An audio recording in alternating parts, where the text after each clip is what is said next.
अस्सलाम वालेकुम नाज़रीन, मैं हूं अरसान खोखर। आप देख रहे हैं प्रोग्राम प्ले फील्ड। पाकिस्तान में जहां हॉकी की बर्बादी का एक सिलसिला शुरू है, जहां पर सारी गेम्स की बर्बादी का सिलसिला शुरू है, एथलेटिक फेडरेशन के अंडर मुख्तलिफ खेल हैं, उनकी बर्बादियों का सिलसिला शुरू है। पाकिस्तान ओलंपिक एसोसिएशन की अम्ब्रेला के नीचे जो खेल चल रहे हैं वो भी एक खिलवाड़ है खेल के साथ। पाकिस्तान स्पोर्ट्स बोर्ड अपने मसाइल में घिरा है, आईपीसी मिनिस्ट्री अपने मामलात को लेके अलग है। पाकिस्तान क्रिकेट बोर्ड ने खुद को आईपीसी मिनिस्ट्री से निकाल कर तो प्राइम मिनिस्टर ऑफिस या प्राइम मिनिस्टर सेक्रेटरीट के अंडर कर लिया है। वहीं पर दुनिया का सबसे मकबूल और सबसे ज़्यादा खेला जाने वाला खेल, सबसे ज़्यादा जिसमें स्पॉन्सर और पैसा इन्वॉल्व है इंटरनेशनल लेवल पे और क्लब्स लेवल पे, वही खेल पाकिस्तान में तबाही का शिकार है। कोई नई दास्तान नहीं है। कुछ अरसा ऐसा रहा, हम 90 की दहाई की बात करें तो ऐसा रहा कि सलमान भट्ट साहब की जो क़यादत थी उसमें ये खेल बड़ा ज़बरदस्त पनपता रहा। फिर ऐसा क्या हुआ कि 90 की दहाई के बाद जहाँ पर टीम एशियन टूर्नामेंट्स भी जीत रही थी, इंडिया को भी हरा रही थी, भूटान को भी हरा रही थी, बाकी जो ममालिक हैं जो खेल रहे थे एशिया के उन्हें भी हरा रही थी, ऐसा हुआ क्या कि अचानक वो खेल दोबारा तबाही का शिकार शुरू हो गया। फैसल साले हयात साहब आके इस खेल पर बैठे और फिर जो करप्शन का बाजार गर्म हुआ वो दुनिया ने देखा। मैं तमाम स्टेक होल्डर्स को इसका जिम्मेदार ठहराता हूँ, चाहे वो कोई भी हो, क्योंकि ये खेल 1948 से पाकिस्तान में खेला जा रहा है, यानी समझ लें पाकिस्तान बनने के साथ ही ये बॉडी फाउंड हो गई थी। तब से अब तक हम एक बार वर्ल्ड कप खेलने का मज़ा नहीं चख पाए। क्वालिफाइंग राउंड खेलते हैं, उससे आगे नहीं जाते। खैर, ये सारा कुछ चलता रहा। 2015-16 के बाद एक नई सिचुएशन आ गई, पाबंदियां लग गईं। पाबंदियां हटाने के लिए नॉर्मलाइजेशन कमेटियां लग गईं, उसके हेड आते रहे, हेड जाते रहे और उन पर भी करप्शन और अकरबा परवरी के इल्ज़ामात लगते रहे। फिर आखिरकार 2021-22 से उसके बाद से आके एक जोंक चिमट गई पाकिस्तान फुटबॉल फेडरेशन को हारून मलिक साहब की सूरत में। इस वक्त वो खुद को फुटबॉल फेडरेशन का चेयरमैन क्लेम करते हैं और नॉर्मलाइजेशन कमेटी जो फीफा ने लगाई थी पाकिस्तान में उसके हेड हैं। अब के जो हेड हैं, इससे पहले बहुत सारे थे, हमजा खान थे, दीगर थे, अब वो हैं। इन्हीं की अम्ब्रेला के नीचे पाकिस्तान ने बड़े मैचेस खेले और सारे ही हार गए, बहुत बुरे तरीके से सैकड़ों गोल खा लिए हमने। उसके बावजूद वो ये क्लेम करते रहे कि विन विन सिचुएशन है। मैंने बैनुल-अक़वामी मैचेस खिलाए, पाकिस्तान में लियारी में खेलने वाला लड़का, जनूबी पंजाब में खेलने वाला लड़का, बलूचिस्तान में खेलने वाला लड़का, इस्लामाबाद में खेलने वाला लड़का, लाहौर में खेलने वाला लड़का, कराची जैसे बड़े शहर में खेलने वाला लड़का, फैसलाबाद में खेलने वाला लड़का, आज़ाद कश्मीर में खेलने वाला लड़का, पेशावर में खेलने वाला लड़का, सारे महरूम रहे। बाहर से लड़के बुलाते, 7-7, 8-8 प्लेयर डायस्पोरा बुलाते और उन्हें ये कहते कि ये ओवरसीज़ पाकिस्तानी हैं, उन्हें खिलाते और बाहर के ममालिक में उनको लीग्स में मौके मिल जाते इंटरनेशनल कलर के बाद, जैसा अभी एक हालिया प्लेयर को मिला। पर पाकिस्तानी खिलाड़ी बेचारे इक्का दुक्का खेलते और बाकी महरूम रहते। एक मज़ेदार पार्टी अपनाई गई, गुज़िश्ता कुछ दिन पहले की बात है, बहुत बड़ी सालगिरह की पार्टी, और जाहिर है फुटबॉल के फंड से ये पार्टियां उड़ाई जा रही हैं। मैं चाहूँगा ज़रा पहले आपको वो पार्टी दिखाऊं, अपने प्रोड्यूसर से रिक्वेस्ट करूँगा ज़रा वो वीडियो दिखाएं हमें जी, पार्टी की जिस पे लाखों रुपए उड़ाकर एक बर्थडे बैश किया गया। पार्टी देखें, फिर मैं बताता हूँ कि मैं ये बात क्यों कर रहा हूँ। ये जो बर्थडे बैश देखी, लाखों रुपए लगाए। आप इनमें से जितने लोगों को देख रहे हैं, ना तो कभी किसी ने फुटबॉल खेली होगी, ना इनका फुटबॉल से ताल्लुक़ होगा, बल्कि खुद चेयरमैन साहब जो बैठे हैं वो रग्बी के खिलाड़ी हैं। इन लोगों ने पैसे उड़ाने का एक नया सिलसिला शुरू कर रखा है। फ्री लैपटॉप्स भी बांट दिए सारे फुटबॉल फेडरेशन के लोगों में पर खिलाड़ियों के पैसे दबा के बैठ गए, वो नहीं दे रहे। कई कई महीनों की तनख्वाहें या पैसे जो खेल के हैं वो खिलाड़ियों के फंसे हुए हैं, बल्कि बेचारे मैनेजर्स जो हैं उनके भी फंसे हुए हैं, वो खुद भी शिकायतें करते फिरते हैं, पर लोगों को पैसे नहीं दे रहे, इन चीज़ों पे पैसा उड़ रहा है। FIR कटी हुई है इन साहब के खिलाफ, हारून मलिक साहब के। शीशा तोड़ने का एक झूठ बोला था इन्होंने कि जी, और वो पता लगा खुद भी मान गए, बाद में हमारे प्रोग्राम में यहीं पे मान के गए थे कि शीशा हाँ जी मैंने तोड़ा था, मैं इतना तंग आता, यूँ था, ये था, वो था, लैपटॉप उठा के गए। फिर इन्होंने बैन, अब बैन का सिलसिला शुरू है एक बहुत बड़ा किस चीज़ का ये सिलसिला है, क्यों बैन लग रहा है स्टेक होल्डर्स और क्लब ऑनर्स पे, इस पर मैं ज़रा बात करूँगा। शराफत बुखारी साहब, सैयद शराफत बुखारी साबिका सेक्रेटरी जनरल भी हैं पाकिस्तान फुटबॉल फेडरेशन के, और ये भी वो शख्स है, भाई मुबारक हो शराफत साहब, बैन लगा आप पे और सरदार नवीद हैदर साहब सदर पंजाब फुटबॉल एसोसिएशन भी हैं और पाकिस्तान फुटबॉल फेडरेशन के साथ, पाकिस्तान हॉकी के साथ बड़ा लंबा अरसे से मुंसलिक हैं और स्पोर्ट्स की खिदमत में बड़ी देर से काम कर रहे हैं। सरदार साहब, आपको भी बड़ा मुबारक जी, आप पे भी बैन लगा, आप भी उन्हीं में से एक हुए। इसी तरह बलूचिस्तान से ताल्लुक़ रखने वाले हाजी खलील साहब 2015 में सदारती कैंडिडेट भी थे और एक टॉस की सूरत में वो बेचारे वो कुर्सी भी हार गए थे। वो टॉस कैसे हुआ वो भी एक अजीब कहानी है। बहरहाल फुटबॉल क्लब के ऑनर भी हैं, फुटबॉल के स्टेक होल्डर भी हैं। हाजी खलील साहब, पहले सर आपसे, चूँकि आपका ताल्लुक बलूचिस्तान से है और हम बड़े खुश होते हैं कि बलूचिस्तान में फ़ुटबॉल बड़े शौक़ से खेली जाती है, आप पर भी पाबंदी, ये मामला क्या है हाजी खलील साहब? और सूबाई इलेक्शन करीब आते ही इन्हें 2018 के वो केसेस क्यों याद आ रहे हैं कि सबका सफाया करेंगे और ख़ुद ही अपने बंदे को फुटबॉल फेडरेशन में सदर की कुर्सी पकड़ा देंगे?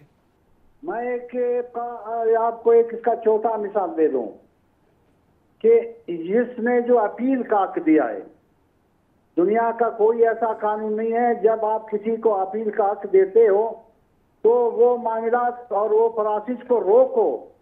यहाँ मुझे 15 दिन अपील का हक दे रहे हैं और 24 घंटे के अंदर मेरा पोस्ट को वीकेंड करके उस पर री इलेक्शन कर रहे हैं।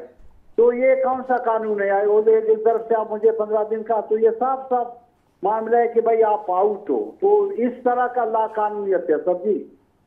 लेकिन हाजी साहब, क्या आपने कोशिश की है ये एनसी से बात करने की, को पूछने की? आप सारे स्टेक होल्डर्स हैं यार। लीगल कमेटी से बात ही किया, जो मुझे उन्होंने कंप्लेन किसी गुमनाम ने भेजा है और वो मुझे कॉपी, जो कंप्लेन कर रहा है उसको मेरे जवाब का उसको कॉपी भेज रहा है कि डिटेल भेज दो। वो डिटेल भेजता भी नहीं है। जिसने शिकायत करना है साबित उसी को करना है, कुछ भी नहीं है। मैंने फोन पर लीगल कमेटी के चेयरमैन अकरम नामी है, मैंने सब कुछ उसको बताया कि भाई जी ये चोरी के पैसे है। मैंने कहा किसने दिया है? बोलते फीफा ने।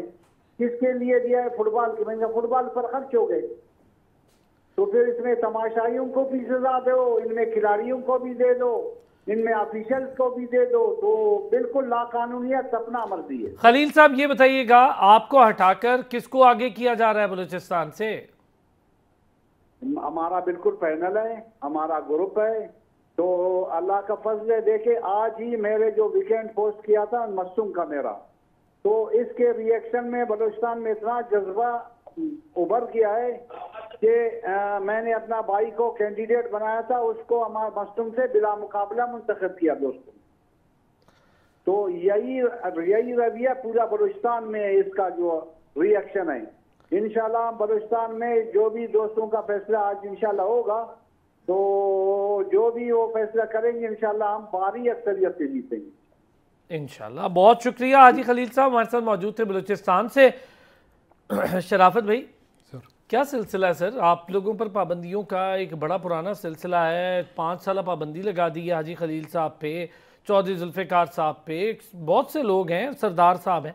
ये बताएं ये चक्कर क्या है? 2018 में ऐसा क्या मसला बना था जिसको अब ये प्रोविंस के इलेक्शन में आगे दोबारा उठाया जा रहा है? Thank you very much Aslan भाई, बहुत शुक्रिया आपका भी और आपके चैनल का भी कि आपने इस नाजुक वक्त में, जब एक फ़ुटबॉल कम्युनिटी जो है वो एक बड़े अजाब से गुज़र रही है, और मैं ये समझता हूँ कि ये जो मौजूदा इलेक्शन है ये इलेक्शन नहीं है, ये एक बहुत ही घिनौनी साजिश की जा रही है फ़ुटबॉल के साथ, फ़ुटबॉल के लोगों के साथ। और इस साजिश में कौन लोग शरीक है वो पर्दाफाश इंशाल्लाह ताला बड़ी जल्दी भी हो जाएगा। अभी जो बात आप कर रहे हैं, देखें हारून मलिक को जो टास्क दिया गया था उसमें जो तीसरा टास्क था, तीसरे नंबर पर था, वो था कि उसने इलेक्ट्रोल कोड बनाना है फीफा और एफसी की मशावरत के साथ। ठीक हो गया। जब ये चीज़ उसको है तो उसने ये किया कि जो इलेक्ट्रोल कोड है, डिस्ट्रिक्ट का जो इलेक्ट्रोल कोड है, उसके जो रूल्स एंड रेगुलेशन है वो एज़ पर कॉन्स्टिट्यूशन बनाएं, बिल्कुल ठीक बनाएं। लेकिन बदकिस्मती ये है कि अपने मकासद हासिल करने के लिए उस शख्स ने इलेक्शन जो है वो उसके ओपोनेंट कराए, डिस्ट्रिक्ट के इलेक्शन बिल्कुल रूल से हटके, और जो रूल उसके बनाए गए थे उससे हटके किए गए। और उस इलेक्शन का जो मकसद था वो ये था कि हम अपनी पसंद के लोगों को लेके आएँ। उसमें वो काफ़ी हद तक कामयाब भी हुआ। और उसके बाद जो हमारी फुटबॉल कम्युनिटी थी उसने भी उस डिस्ट्रिक्ट के इलेक्शन पे खामोशी अख्तियार की। उसने कहा ठीक है जी, जैसा भी हो एक प्रोसेस चले चले आगे तो चलें। अब बदकिस्मती ये है कि जब रूल्स बन गए सूबाई इलेक्शन के, तो कोई ऐसी बात नहीं, वो भी रूल्स उसने बनाए। लेकिन लास्ट टाइम पे जो लोग हमारे फुटबॉल से जो पिछले 40 साल से जो ना इसके साथ मुंसलिक है, जब वो इस सिलेक्शन में आने लगे तो उनको अचानक ही ये जो ना एक रात को, ये 2 दिन पहले अचानक ही कोई 1:30 बजे एक लिस्ट जारी कर दी गई कि इन लोगों को जनाब लाइफ बैन कर दिया जा रहा है। किस बेस पे? अब ये सोचने वाली बात, किस बेस पे? पैरेलल एसोसिएशन बनाने पे। जबकि 2018 में कोई पैरेलल एसोसिएशन नहीं थी। पाकिस्तान की जो वो सबसे बड़ी अदालत है सुप्रीम कोर्ट, उसके कहने पे दोनों एग्री पार्टी जिसको फीफा मानती थी वो पार्टी भी सुप्रीम कोर्ट में मौजूद थी, और दूसरी जो फैसल वाले साहब के जो खिलाफ थी मुखालिफ, वो भी मौजूद थी। उनकी कंसर्न से वहाँ पे इलेक्शन किए गए सुप्रीम कोर्ट में 2018 12 दिसंबर को। और उस इलेक्शन के बाद फीफा की रिकगनाइज बॉडी ने फुटबॉल हाउस, अकाउंट्स और जितने एसेट्स थे वो सारे हैंडओवर किए इशफाक शाह साहब को। फिर फंक्शन हो गया, और उसी की कंप्लेंट पे फीफा ने फैक्ट फाइंडिंग मिशन भेजा, जिस फैक्ट फाइंडिंग मिशन ने अपनी रिपोर्ट में ये कहा है कि पाकिस्तान में फ़ुटबॉल की बेहतरी के लिए एक एनसी लगाई जाए, जो उसको मामलात को चलाई। उस बेस पे वो एनसी लगी, और सबसे पहले इशफाक शाह ने उसको वेलकम कहा, और वेलकम करने के बाद सारा हमने जो है ना फुटबॉल हाउस जो है ना उनको हैंड ओवर किया। किस बेस पे कि फ़ीफ़ा ने जो प्रॉमिस किया था, फ़ीफ़ा ने कहा था कि 9th मंथ का टाइम है इस एनसी के पास, और 9th मंथ में ये आपके इलेक्शन करा देगी। हमने उसको वेलकम करके उसके हवाले किया। ठीक है जी। तो ये पैरेलल एसोसिएशन का जो बैनर लग रहा है, ये कहाँ से लग रहा है, किस लिए लग रहा है, इसके पीछे जो ना क्या साजिश की जा रही है, कौन लोग इसमें मुलव्वस है? मैं ये कहता हूँ सर, देखिए पाकिस्तान स्पोर्ट्स बोर्ड एक हमारा जो ना रेगुलेट इदारा है जो स्पोर्ट्स को रेगुलेट करता है, रेगुलेटरी बॉडी है। और पाकिस्तान फुटबॉल फेडरेशन उसके साथ एफिलेटेड है। वो इस तमाम इलेक्शन में एक लेटर लिखता खामोश रहता है। वो क्यों खामोशी का किरदार अदा कर रहा है? वो क्यों नहीं पूछता है पाकिस्तान फुटबॉल फेडरेशन के एनसी से कि भाईजान आप जो रूल्स बनाते हैं उसके मुताबिक इलेक्शन क्यों नहीं करा रहे, आप ये चीज़ें क्यों कर रहे हैं, क्यों नहीं वो जो ना इसके अंदर जो ना बीच में आ रहा है? मैं इस बात पर हैरान हूँ, उनकी खामोशी भी जो ना बड़ी माइनस खेज है। सरदार साहब, 2018 का मामला, फिर पाकिस्तान स्पोर्ट्स बोर्ड का किरदार, ये पाबंदी, इस पाबंदी का इस वक्त प्रेजेंट सिचुएशन में क्या मकसद हो सकता है, जब इलेक्शन उस मरहले में दाखिल हो गए जो डिस्ट्रिक्ट से उठ के अब प्रोविंस की तरफ आना है? ये तो शुरू से ही सारा काम जो है गैर आईनी हो रहा है, सारा काम गैर कानूनी हो रहा है, सारा काम। देखें, एक आइन है पाकिस्तान फुटबॉल फेडरेशन का, जिसके अंदर सारे स्टैट्यूट लिखे हुए हैं कि कौन से वक्त पे कौन सा काम होना है, किसके क्या ड्यूटीज़ हैं, क्या फ़राइज़ हैं, और कौन अहल है कौन नाअहल है। अब इन्होंने क्या किया कि सबसे पहले तो जो इन्होंने डिस्ट्रिक्ट लेवल पे रजिस्ट्रेशन प्रोसेस किया, वो इन्होंने वो कनेक्ट प्रोग्राम लॉन्च कर दिया। ठीक है जी, कर दिया आपने। उसके बाद सबसे बड़ा जुल्म इन्होंने ये किया कि इन्होंने PFF के आइन के खिलाफ जाकर जो नए रजिस्टर्ड क्लब से उनको प्लेइंग राइट की बजाय अपने मनपसंद लोगों को इन्होंने वोटिंग राइट दे दी। उनको एहल कर दिया कि जी आप वोट देके अपने मनपसंद लोगों को इलेक्ट कराएं। अब वो एक्सरसाइज भी इन्होंने कर ली। उसके बावजूद क्या हुआ कि पंजाब के अंदर वो लोग सामने आ गए जीत कर, जो आगे चलकर सूबाई इलेक्शन भी जीतने की पोजीशन में आ गए। अब ये वो लोग हैं जिनको ये नहीं पसंद करते। हारून मलिक साहब ये इनके प्रोग्राम में फिट नहीं हो रहे थे। अब उसमें राना अशरफ साहब का नाम है सामने। राना अशरफ साहब 2015 के जो इलेक्शन था, जो 2018 में हुआ था, मेरे मध्य मुकाबिल थे। मैंने इलेक्शन उनसे जीता और उनकी ग्रेटनेस थी कि उन्होंने मुझे मुबारकबाद दी। और वो इलेक्शन जो था सुप्रीम कोर्ट का ऑर्डर ऑफ अप्रैल 2018 के तहत हुआ था। इसी पे ऑब्जेक्शन था सबको कि ये बेस था प्रॉब्लम का 2015 में। तो जब ये इलेक्शन हो गया, इसको फीफा ने भी मान लिया, इसको AFC भी मान लिया। तो मुझे ये बताइए कि पंजाब के सूबे का इलेक्शन जिस ऑर्डर के तहत हुआ, उसी ऑर्डर के तहत दिसंबर में PFF का इलेक्शन हुआ। तो आपने 50% ऑर्डर को तो मान लिया, जिसके तहत मैं पंजाब का सदर इलेक्ट हुआ 5 मई 2018 को। तो जब उस ऑर्डर को आप मान रहे हैं, सुप्रीम कोर्ट के ऑर्डर, फिर ये चल के दिसंबर के इलेक्शन को किस तरह ये पैरेलल एसोसिएशन कह रहे हैं? पैरेलल एसोसिएशन तो हमने नहीं बनाई भाई, ये तो वही पाकिस्तान फेडरेशन, फुटबॉल फेडरेशन के इलेक्शन का तसलसल था जो आगे चला, जिसके तहत हम इलेक्ट होके आए। एक बॉडी वजूद में आई उसके बाद जो जनरल सेक्रेटरी थे कर्नल लोधी साहब, उन्होंने फाइनेंशियल अकाउंट्स और उसके बाद जो possession of the office, administration, control सारा हैंड ओवर किया। उसके बाद जब फीफा आई है तो उन्होंने कहा कि जी अभी भी ऑब्जेक्शन है, अभी भी मसला हल नहीं हुआ, तो क्यों ना हम नॉर्मलाइजेशन कमेटी लगा दें और दोबारा से इलेक्शन करा दें। उसके ऊपर मेरी ऑब्जेक्शन थी, मैंने कांग्रेस जो मीटिंग थी उसमें कहा, मैंने कहा don't do this, why should we do this, we have been elected in a very very fair and transparent election, we should fight for our cause. लेकिन सब दोस्तों ने कहा नहीं जी हम फीफा और एएफसी की बात मान लेते हैं। मैंने कहा जी जरूर माने। उसके बाद हमारी तरफ से नेगोशिएशन जो की थी वो चौधरी जुल्फकार ने की थी, चौधरी जुल्फकार साहब पे भी बैन लग गया। उसके अलावा तल्ला अली जई हैं, ताहा अली जई, वो थे हमारे 2 मेंबर, उन्होंने फीफा और एएफसी के डेलीगेशन से नेगोशिएट किया। ताहा अली जई को भी नोटिस इशू हुआ है आर्टिकल 70 के तहत, और उसके अंदर बड़ा क्लियरली कहा कि अच्छा जी हम म्यूचुअल कंसेंट के साथ कमेटी बना देते हैं, 2 मेंबर आप दे दें, 2 मेंबर दूसरे दे दें। अब उसमें हमारे एक मेंबर हैं कर्नल मुजाहिदीन साहब थे, एक सिकंदर खटक साहब थे। सिकंदर खटक साहब को भी नोटिस दे दिया इन्होंने, जो बाद में नॉर्मलाइजेशन कमेटी के मेंबर थे। मतलब ये देखें खिलवाड़ किस तरीके से ये चल रहे हैं सारे। अच्छा खैर जी, अब इन्होंने हमें नोटिस दिया, मैंने अपने लॉयर्स के साथ डिस्कस किया, मेरे लॉयर्स ने इनको नोटिस का जवाब दे दिया। अब ये देखिए कि नोटिस आ रहा है एक वेबसाइट के ऊपर, ठीक है जी, नोटिस आ रहा है एक वेबसाइट के ऊपर, मतलब लुक एट इट, मुझे नोटिस देना है तो लीगल मेथड से मुझे राइटिंग में नोटिस भेजे ना। एथिक्स कमेटी है जो भी इनकी self made self proclaimed disciplinary committee है, जिसको मैं मानता भी नहीं हूँ, इन्होंने एक वेबसाइट पे सारा इन ब्लॉक कर दिया कि जी, और करते हैं फ्राइडे को रात को, आगे सैटरडे और संडे छुट्टी का दिन है, और जवाब मांगते हैं फर्स्ट वर्किंग डे में। That means they did not give us even 1 working day to respond back. फिर भी हमारे लॉयर्स ने इनको जवाब दिया और उनको कहा कि जी ये, अब उसके जवाब में इनकी लीगल डिपार्टमेंट जवाब दे रही है। अब मजे की बात देखें कि एथिक्स कमेटी या डिसिप्लिनरी कमेटी हमें जवाब नहीं दे रही, लीगल डिपार्टमेंट। अच्छा लीगल डिपार्टमेंट जो सरदार साहब मैं चाहूंगा 1 मिनट दें सरदार साहब, बस 1 मिनट, एक छोटा सा ब्रेक लूंगा। ये बात आपसे यहीं पे पूछूंगा। अब वेबसाइट पर तो इन्होंने बता दिया, अगर वेबसाइट किसी ने ना देखी होती या ना पता होता, कैसे पता चलता कि भाई मुझ पर भी पाबंदियां लग गई हैं, मुझे भी इसका जवाब देना। ये कैसी एक अजीब बारीक वारदात है। वापस आता हूँ ब्रेक से, इस पर बात करता हूँ। वेलकम बैक जी।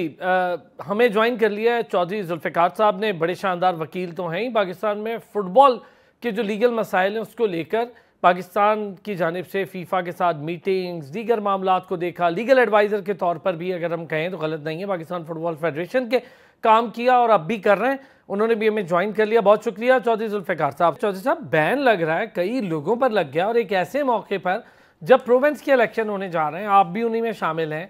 बड़ी लीगल जंग लड़ी है आपने पाकिस्तान फुटबॉल फेडरेशन की, बड़े लंबा अरसा, अब भी काम कर रहे हैं साथ इन सारे लोगों के। ये क्या चल रहा है सर, और ये क्या मौका है कि प्रोविंस के इलेक्शन होने वाले हैं? 2018 के किस्से को उठा के अब दोबारा से उन्होंने गर्म करना शुरू कर दिया है। हाँ, बिस्मिल्लाहिर्रहमानिर्रहीम। बहुत शुक्रिया आपने मुझे यहाँ पे दावत दी। बड़ा अनफॉर्चुनेट है इसके पार्ट पे जो एनसी है। मैंने लास्ट टाइम में जो फॉरेन डेलीगेशन आया, मैंने उनसे कहा कि 22 करोड़ अवाम का इलेक्शन जो है वो 3 माह में हो जाता है। यहाँ 2000 क्लब का इलेक्शन इनसे जो है 5 सालों में नहीं हो पा रहा, और जहाँ नीयत ठीक नहीं होगी तो वहां पे ऐसे मसाइल आएंगे। देखें, जो 2015 में जो इंसिडेंट हुआ, उस इंसिडेंट की बुनियाद के ऊपर कोर्ट केस गया, और ये कोर्ट में सिर्फ हम नहीं गए थे, इसमें फैसल साले याद जो थे वो ऑलरेडी गए हुए थे। उन्हीं की जो रिट पिटीशन में ऑर्डर जो है हुआ, लाहौर हाई कोर्ट में उनके खिलाफ हुआ, सुप्रीम कोर्ट में कंसेंसस हो गया। कंसेंसस से जो था वो उन्होंने इलेक्शन करवा दिया सुप्रीम कोर्ट ऑफ पाकिस्तान ने। सुप्रीम कोर्ट ऑफ पाकिस्तान के इलेक्शन के ऊपर फैसल साहब ने, दोनों ग्रुपों ने कंसेंसस किए। उसके बावजूद फैसल साहब थे जिन्होंने एक राइवल ग्रुप बना लिया और फीफा में जाके कहा कि यहाँ पे इलेक्शन में मदाखलत हुई है, कोर्ट ने इलेक्शन करा दिया। अब आपकी हाईएस्ट कोर्ट ऑफ लॉ ने इलेक्शन करवाया, उसके बावजूद हमने फुटबॉल हाउस जो था, जिसमें मैं शामिल थे, सरदार नवीद हैदर थे, जाहिर शाह साहब थे, इशफाक शाह साहब थे, हमारी पूरी कैबिनेट जो इलेक्ट हुई थी, इन्होंने फुटबॉल के मामला जो थे वो दोबारा एनसी को दे दिए। और जो हमें जो चार्ज दिया गया था वो हमने स्नैच नहीं किया था। ये जो हमारे खिलाफ चार्ज लगा रहे हैं वो चार्ज नहीं है, वो ये था कि सुप्रीम कोर्ट ने इलेक्शन करवाए और 24 दिसंबर 2018 का सुप्रीम कोर्ट का ऑर्डर है जिस रोज उन्होंने कहा कि चार्ज नई इलेक्टेड बॉडी को दे रहे हैं। इलेक्शन सुप्रीम कोर्ट ने करवाए जिसको सारे टीयर्स ने माना, मुकम्मल हो गया। इसके बावजूद वो उन्होंने कहा फीफा ने कि जी चूंकि इलेक्शन इलेक्टेड बॉडीज के जुडिशियल बॉडी ने कराए हैं तो यहाँ पे हम इसको नहीं मानते। हमने वॉलंटियर फुटबॉल हाउसिंग को वापस कर दिया। फंड्स जो थे उस वक्त हमारे पास जो 17 करोड़ आए थे उसको हमने 19 करोड़ करके उनको वापस कर दिया। बिल्कुल हमने उस वक्त से आज तक इनको ईच एंड एवरी जगह पे कोऑर्डिनेट कर रहे हैं। ये सब कुछ हो रहा है और सिर्फ नहीं हो रहा तो इलेक्शन नहीं हो रहा। अब मुझे बताइए कि आप इस सारे इलेक्शन में, पंजाब के इलेक्शन में राना अशरफ खान साहब को तो उन्होंने कर दिया डिबार, तो नवीद का भी तो नाम था इसमें, क्योंकि नवीद अब इनका ब्लू हेड चाइल्ड हो गया है इसलिए उनका नाम इन्होंने निकाल दिया है। इसी तरह वो बाकी जो लोग हैं जो जिस जगह पे मौजूद हैं, जो इलेक्शन लड़ रहे हैं, जिन लोगों ने इलेक्शन अपने इलाकों से लड़ना है, इलेक्शन जीत के हैं, उनके साथ ये ज्यादती कर रहे हैं। और तो ये मंडी हाउसिंग का मामला है, वहां पे क्लब की जो है वो एलिजिबिलिटी का मामला है तो प्रेसिडेंट के इलेक्शन इन्होंने कल नहीं करवा दिए। यहाँ पे मामला ये है कि अगर राना अशरफ का मामला है या जहर शाह साहब का मामला है तो वो डिस्ट्रिक्ट के नए इलेक्शन किस तरह करवा सकते हैं। ये सारी की सारी इलीगल प्रैक्टिस है और इस सारी इलीगल प्रैक्टिस के ऊपर जो एनसी अपना किरदार अदा कर रही है वो इतना शर्मनाक है कि जितना उसको कंडेम किया उतना कम है। और मैं समझता हूं कि जब जिस जगह पे महिला पार्टी और अल्टीरियर मोटिव्स हो और जहां पे नीयत ठीक ना हो और जहां पे इलेक्शन कमीशन बाइस्ड हो तो वहां पे ये नहीं हो सकता। अब जिन लोगों को इन्होंने एक्सोनरेट कर दिया है, 20 लोगों को इन्होंने पेनलाइज कर दिया है, उनके खिलाफ भी चार्ज तो यही था। यही चार्ज उन्होंने एक जनरल जो था बना दिया। और ये देखें they send them the show cause, एक नोटिस लिखा कि since you people involve in such activities. भाई उनको आपने कभी सुना कि क्या वो इन्वॉल्व थे या नहीं थे? भाई ये तो वो लोग थे जिन्होंने चौधरी साहब एक लीगल पॉइंट ऑफ व्यू के इलेक्शन के बाद सुप्रीम कोर्ट, मेरी अगर आवाज है, एक लीगल पॉइंट ऑफ व्यू जानना चाहूंगा आपसे भी, जरा शराफत भाई से भी, सरदार साहब से भी।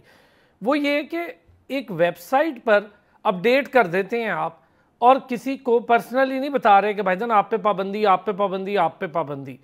शराफत साहब आपको भी ऐसे ही पता चला? जी सर, मुझे तो ये पाबंदी जो है ना ये रात के, बल्कि खाली वेबसाइट पे नहीं, ये वेबसाइट पे भी उन्होंने रात के 1 बजे इसको लगाया है। हाँ, ये रात वेबसाइट कोई देखे ना देखे, बिल्कुल, आप किस पे पाबंदी लगा रहे हैं उसको? सर ऐसा नहीं है, देखें बाकायदा ये मौका दिया जाता है, सुना जाता है। नोटिस भी उन्होंने जो दिया है, जो सरदार साहब ने ये बात की है कि 3 दिन उन्होंने कहा वर्किंग डे, और उसके बाद फिर ये भी लिख दिया कि 19 तारीख को आपने देना है। देखें जब आपने काम ही गलत करना है तो उसके लिए तो फिर कुछ सीधी चीज़ें नहीं करनी ना जी, ठीक है जी। अब आप ये देखें अरसलान साहब कि ये जो डिसिप्लिनरी कमेटी है ना, ये डिसिप्लिनरी कमेटी क्या है, ठीक है जी। ये डिसिप्लिनरी कमेटी जो है ना, ये तो उसका हथियार है हारून मलिक का।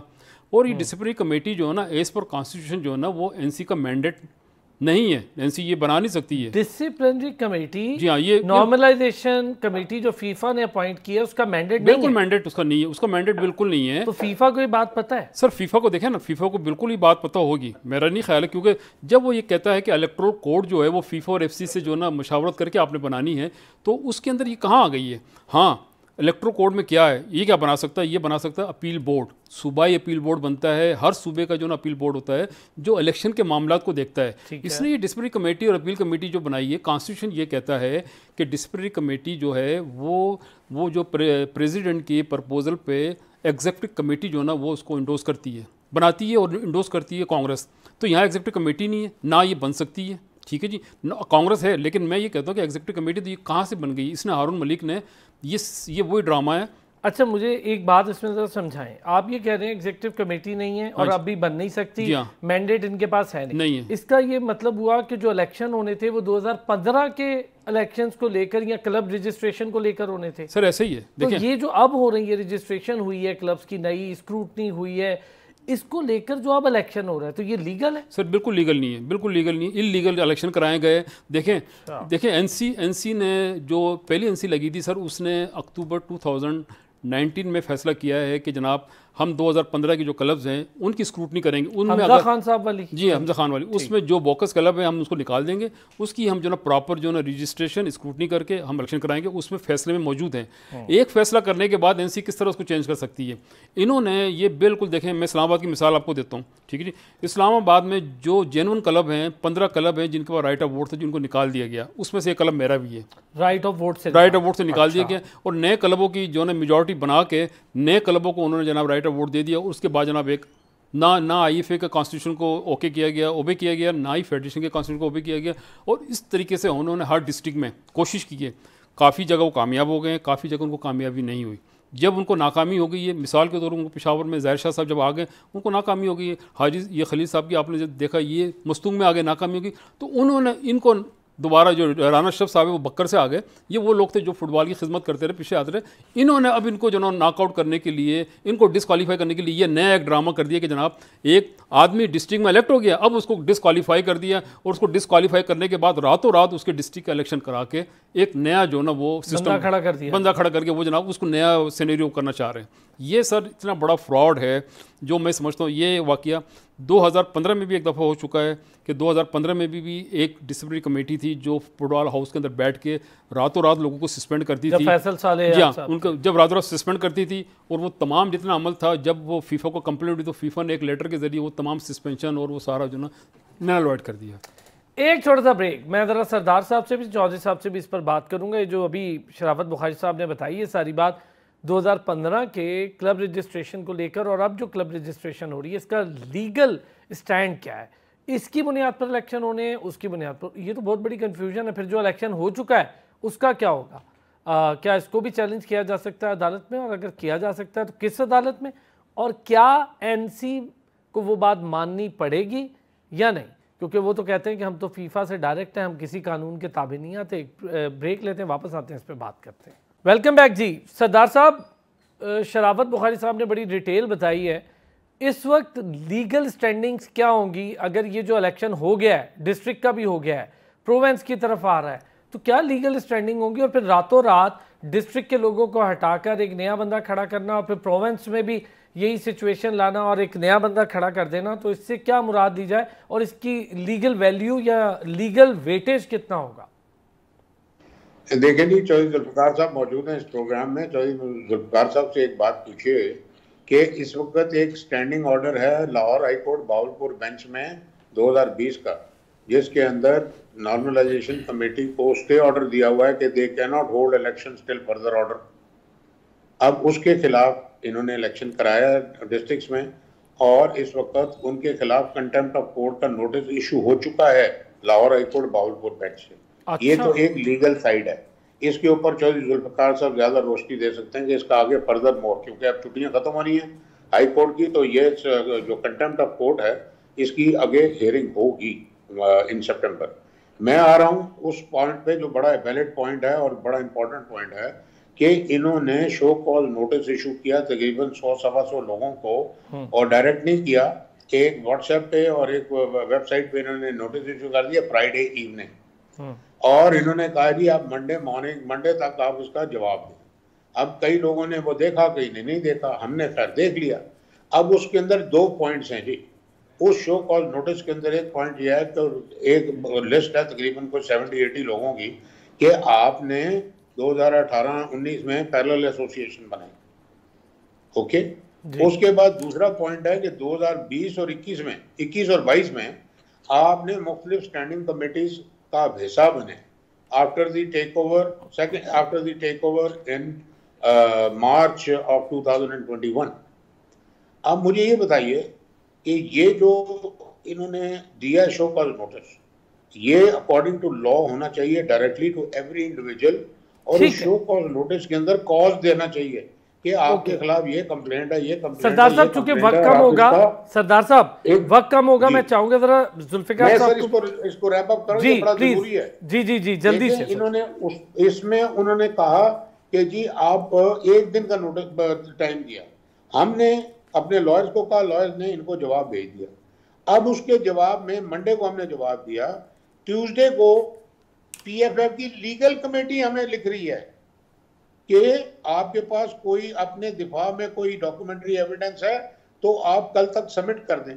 ओ भाई, कंप्लेनेंट कम से क्यों मांग रहा है कागजात?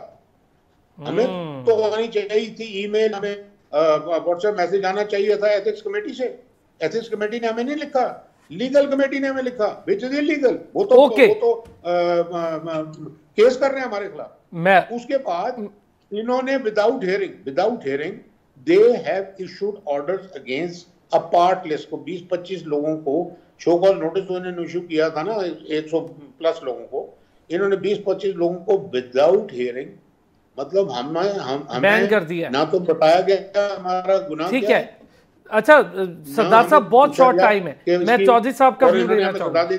मैं चौधरी साहब विदाउट एनी प्रायर नोटिस और बाकियों के जवाब देने की भी मोहलत दिए बगैर 20 के करीब लोगों को अचानक बैन कर दे, इसकी क्या लीगल वेटेज है? और जरा इलेक्शन के हवाले से जो इस वक्त हो चुका है जितना भी प्रोसेस, उसकी क्या लीगल हैसियत है? बस इतना आपसे। बड़ी बदकिस्मती ये है कि पहले तो ये शोकाज ही नहीं है within parameter of a law. It was not categorically issued to each and every person with this certain allegation. It is a general allegation against all of the people that they did such and such while they were in PFF. तो मेरा सवाल ये है कि जो लोगों को, जो 120 में से जो 20 तो सजावार हो गए, वो हुए जो इलेक्शन लड़ रहे हैं, और बाकी सारे जो है वो सब के सब जो है वो बेगुनाह हो गए, और कोई इस केस का कंप्लेनेंट नहीं। ये कहते हैं कि while we were scrutinizing a case in Karachi, we come to know these and these things. अब ये बात अब आगे ये कह रहे हैं इलेक्शन सर्वे आ गया, लोग मुंतखब हो गए, लोग आगे पंजाब के लिए अपनी नॉमिनेशन दे रहे हैं, और रातों रात उनको बगैर कोई, आप उनको पर्सनल हियरिंग दिए बगैर उसको कर रहे हैं। तो इससे बड़ी इलीगैलिटी तो कोई हो नहीं सकती। दुनिया आलम में किसी जगह ऐसी मिसाल नहीं मिलती। ठीक हो गया। अच्छा चौधरी साहब, ये कर रहे हैं एक जरा ये पिटीशन जो बता रहे थे अभी सरदार नवीद साहब भावलपुर वाली, जिसमें इनके अगेंस्ट स्टे ऑर्डर है, तो जरा इसके बारे में भी बताइएगा। फिर मुझे बताएं, क्या इस वक्त तमाम स्टेक होल्डर्स इस सारी सिचुएशन को अदालत में चैलेंज कर सकते हैं? केस में तो खुद भी पेश होता रहा हूं जब तक ये पिटीशन थी, मगर मुझे ये जो क्रिमिनल ओरिजिनल है जो तौहीन लाल के मुतालिक मुझे पता नहीं है, मुझे भी पता चला है, तो मैं इसके ऊपर तो शायद कमेंट ना कर पाऊं। मगर मैं आपसे ये बात कहना चाहता हूं कि इन्होंने, जिस तरह शराफत साहब कह रहे थे, इन्होंने हर डिस्ट्रिक्ट लेवल पे कोशिश की कि लोगों को गलत तरीके से मुंतखब कर लें। और तो और मैं यहाँ पे लोधी साहब, तनवीर साहब, भट्ट साहब, हम सब फॉर्मर प्रेसिडेंट्स हैं, हम सबकी क्लबें निकाल दी, 50-50, 100 साल पुरानी टीमें हैं, और उन लोगों को राइट ऑफ वोट दीजिए जिनके नामों से भी हम वाकिफ नहीं है। हमने फिर भी खामोशी इख्तियार कर ली कि चलो यार इलेक्शन हो रहा है पंजाब, इनसे से जान छूट रही है। ठीक है। अच्छा चौधरी साहब, चूंकि मेरे पास वक्त आज थोड़ा है, मैं इस पे एक प्रोग्राम और रखने वाला हूँ अगले इंशाल्लाह वीक में, तो आप लोगों को जहमत दूंगा। बस मुझे एक हाँ और एक ना, क्या इसको चैलेंज किया जा सकता है अदालत में सारी चीज को? देखिए, मैं आपको बताना चाहता हूँ, इनका तो ये तो विद इन पैरामीटर ये केस ही नहीं है। इन्होंने खुद ही अब उसी में लिख दिया कि जब हमारे पास अपील कर दें, उधर से इलेक्शन चल रहा है, उधर से अपील कर रहे हैं। अभी इन्होंने क्या किया, इलेक्शन हो गए, सारा कुछ हो गया, नई नॉमिनेशन शुरू होने वाली है, और एन मौके पर। जी हाँ, ये असल में प्रोविंस के इलेक्शन से। एक आखिरी बात, जी प्लीज। ये सब कुछ करना चाहते हैं, इलेक्शन नहीं कराना चाहते। आज इनके डॉलर बंद कर दें। आज ये सिर्फ और सिर्फ ये कर रहे हैं, वो begging for dollars. They are doing the same job. They are not the person of impartiality.